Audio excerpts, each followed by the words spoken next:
کوئی تو ہے اور کہیں تو ہے۔ انسان دیوانہ ہے، قدرت کے راز جاننے کے پیچھے حیران و پریشان ہے۔ ہمارا سورج کب بنا، ہماری دنیا کب وجود میں آئی، ہماری کہکشاں دیکھنے میں کیسی ہے، اس کہکشاں میں کنچے کھیلنے والی گولی جیسی ہماری دنیا کس جگہ چکر پہ چکر کھا رہی ہے۔ ہماری کہکشاں جیسی کتنی کہکشائیں ہیں۔ کائنات میں جہاں تک نگاہ جاتی ہے سورج ہی سورج ہیں، جنہیں ہم ستارے کہتے ہیں۔ ہم نے بڑی دوربینیں بنا کر بہت دور تک دیکھا ہے۔ ہم وہ جگہ دیکھنے کی کوشش کر رہے ہیں جہاں ستارے ختم ہو جاتے ہیں، مگر کیا کائنات میں کوئی ایسی جگہ ہے جہاں جا کر ستارے ختم ہوتے ہیں؟ اگر ایسا کوئی مقام ہے تو سوال یہ ہے کہ اس سے آگے کیا ہے؟ اگر وہ جگہ خالی ہے تو اس سے باہر کیا ہے؟ کیا کوئی ایسا علاقہ ہے جہاں کچھ بھی نہیں؟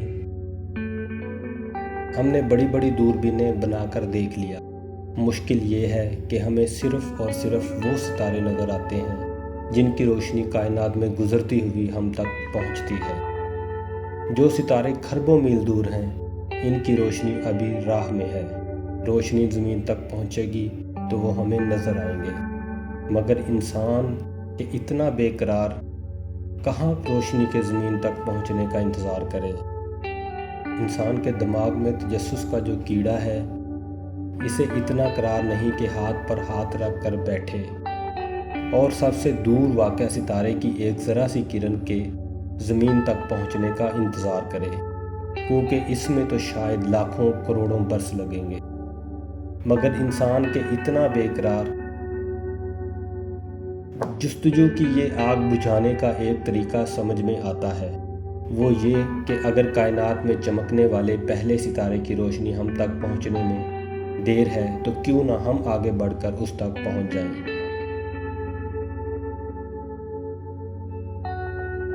اس کے لیے ایک بہت بڑی دوربین کی ضرورت ہوگی، جو زمین کی فضا سے نکل کر صاف اور شفاف کائنات میں جائے، خلا کے اندھیرے میں جھانک کر اس مقام کو دیکھے جہاں کائنات کا پہلا ستارہ بنا تھا۔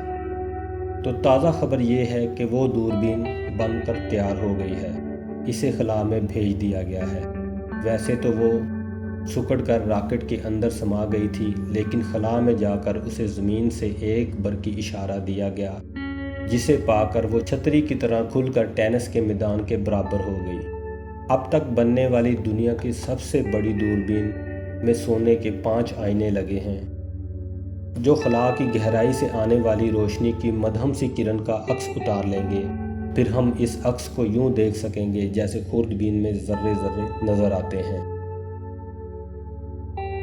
سائنسدان یہ تو مانتے ہیں کہ کائنات میں پہلے کچھ تھا جو ایک دھماکے سے پھٹا، بہت ہی بڑا دھماکہ تھا جسے بگ بینگ کہتے ہیں۔ یہ جو پھٹا تو ٹکڑے ٹکڑے ہو کر خالی پڑی ہوئی کائنات میں پھیلنے لگا، ان کی کہکشائیں بن گئی، ہر شے نے گھومنا اور مزید پھیلنا شروع کر دیا۔ یہ عمل آج بھی جاری ہے، کائنات پھیلتی جا رہی ہے۔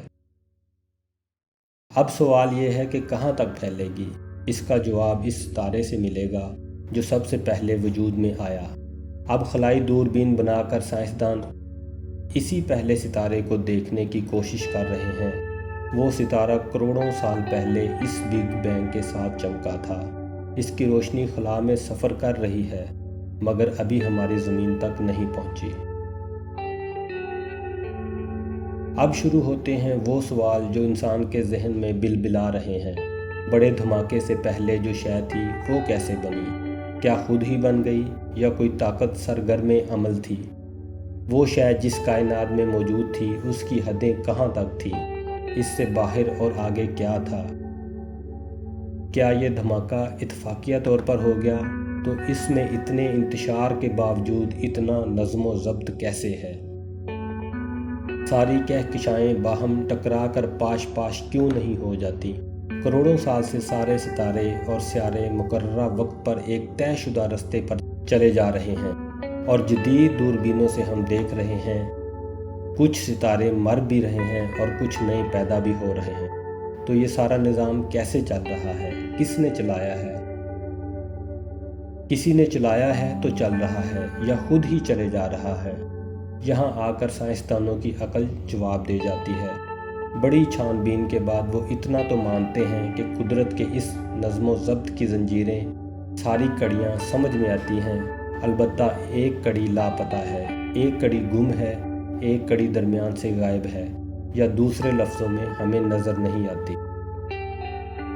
بہت دماغ چلانے والے ماہرین اتنا تو ماننے لگے ہیں کہ یہ جو کچھ ہو رہا ہے اس میں کہیں نہ کہیں عقل کو دخل ہے، کہیں کوئی طاقت ہے جو ریاضی کے ضابطوں سے بھی زیادہ علم رکھتی ہے، اور بس سائنسدان اس سے آگے اس وقت تک کچھ نہیں کہیں گے جب تک کسی ٹھوس شہادت تک ان کی رسائی نہ ہو جائے، یا یوں کہیے کہ جب تک بڑے دھماکے کی کرن خلا سے گزرتی ہوئی ہم تک نہ پہنچ جائے اور اپنی داستان نہ کہہ سنائے۔